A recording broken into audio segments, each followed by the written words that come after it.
अस्सलाम वालेकुम। आज हम आलू और फूल गोभी की बहुत मज़ेदार डिश बनाने जा रहे हैं। हम इसे देसी स्टाइल में बनाएंगे ताकि गोभी का बादीपन ख़त्म हो जाए और ये टेस्ट विद हेल्थ बन जाए। तो वीडियो को एंड तक देखिए और हमें लाइक एंड सब्सक्राइब करना मत भूलिए। आप देख रहे हैं कुक यम्स।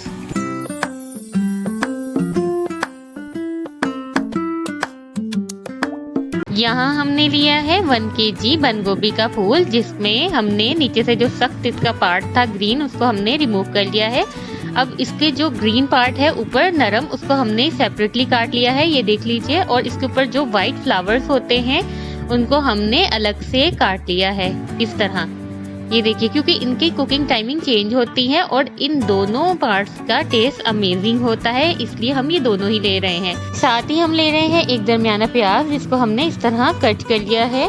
और हम लेंगे 2 दरमियाने टमाटर, जिनको हमने इस तरह कट कर लिया। साथ एक लेमन ले रहे हैं, 4 हरी मिर्चें ले रहे हैं, 1 टेबलस्पून अदरक पेस्ट और तकरीबन 1 पूरे लहसुन के जवे लेंगे। और साथ ही हम ले रहे हैं नमक 1 टेबलस्पून, गरम मसाला 1 टेबलस्पून, 1 टीस्पून सूखा धनिया, 2 से 3 दालचीनी, इससे इसका भादीपन खत्म होता है। साथ ही हम ले रहे हैं काली मिर्च तकरीबन 8 से 10 साबुत, और ध्यान का फूल, पिसी हुई लाल मिर्च और हल्दी पाउडर 1 टेबलस्पून। साथ ही हमने लिए तकरीबन आधा किलो आलू, जिनको हमने इस तरह कट कर लिया है। आप किसी भी साइज में इसको कट कर लीजिए। इसको बनाने की जानी चाहते हैं। हमने सबसे पहले प्याज और लहसुन को पीस लेना है। अगर आपके पास अदरक पिसा हुआ नहीं है तो वो भी आप इस टाइम पे ऐड करके इसको अच्छी तरह से पीस लेंगे। हम यहाँ पे मैनुअली पीस रहे हैं, अगर आप चाहें तो आप इसको चॉपर में भी चॉप कर सकते हैं। ये देख लीजिए, अब ये इस तरह चॉप हो गया। अब हमने एक पैन में तकरीबन 100 ml ऑयल को हीट अप करना है और फिर ये पेस्ट हम इसमें ऐड कर देंगे। इस तरह इसकी खुशबू और टेस्ट दोनों बहुत अच्छे आते हैं। जिस टाइम पे आप ये पेस्ट ऐड करेंगे उसी टाइम से ही इसकी अच्छी सी एक खुशबू आपको फील होना शुरू हो जाएगी। जब ये अपना कलर थोड़ा सा चेंज कर ले, यानी ये लाइट ब्राउन हो जाए, तब तक हम इसमें चम्मच चलाते रहेंगे। ये देखिए इस तरह। और अब ये लाइट ब्राउन हो चुका है। अब हम इसके अंदर स्पाइसेस ऐड कर देंगे। ये तमाम स्पाइसेस अभी ही ऐड करेंगे स्टार्ट में ही, ये देख लीजिए। सिर्फ हम गरम मसाला इसमें ऐड नहीं कर रहे, जो हमने पिसा हुआ गरम मसाला था वो भी ऐड नहीं किया अभी। और ये देखिए हमने सारे ऐड कर लिए हैं और अब हम इसे मज़ीद पकाएंगे तकरीबन 2 to 3 मिनट्स। और उसके बाद हम इसमें टमाटर ऐड कर लेंगे, ये देखिए इस तरह।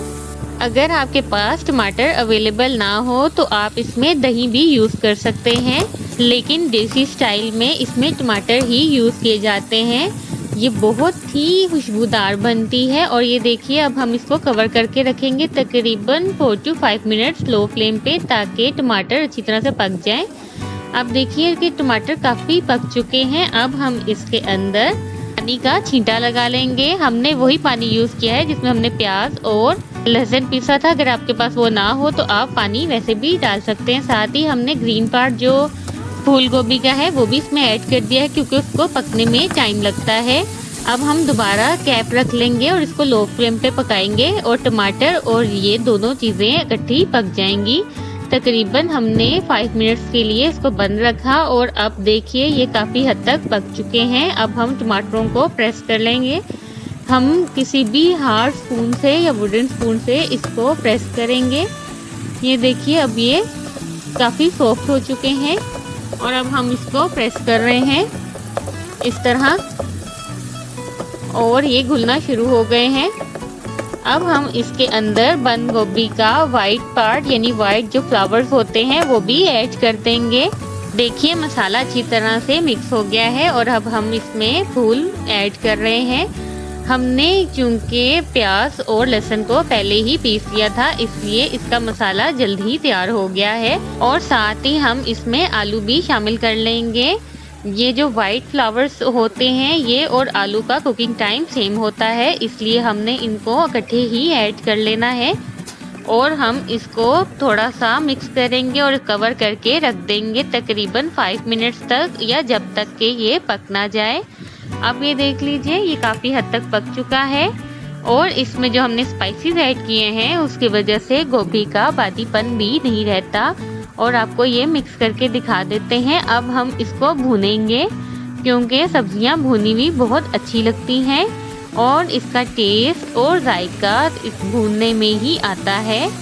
अब हम इसको अच्छी तरह से भून रहे हैं और चम्मच हम चलाते रहेंगे इस तरह के फूल ना टूटें, क्योंकि इनकी लुक फ्लावर से ही होती है और ये खड़े खड़े अच्छे लगते हैं। अब देखिए हमने एक आलू प्रेस करके दिखा दिया और ये बिल्कुल पक चुका है और हमारी गोभी भी रेडी है।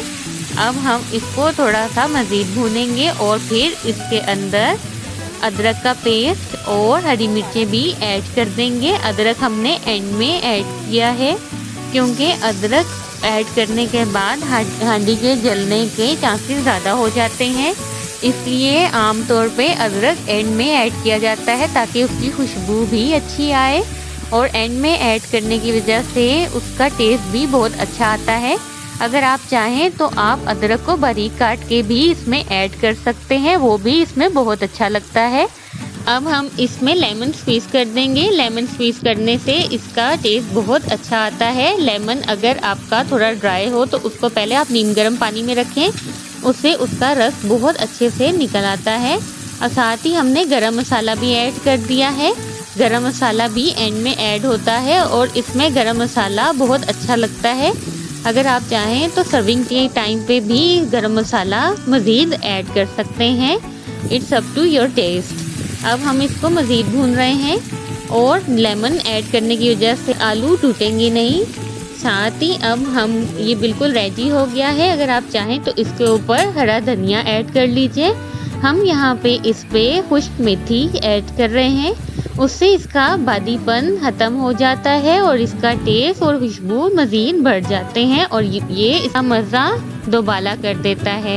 ये देखिए बिल्कुल रेडी हो गया। तो कैसी लगी आपको आज की रेसिपी ज़रूर बताइए और इसे अपने फ्रेंड्स एंड फैमिली के साथ शेयर करना मत भूलिए। अपना बहुत ख्याल रखिए और देखते रहिए कुकिंग। अल्लाह हाफिज़।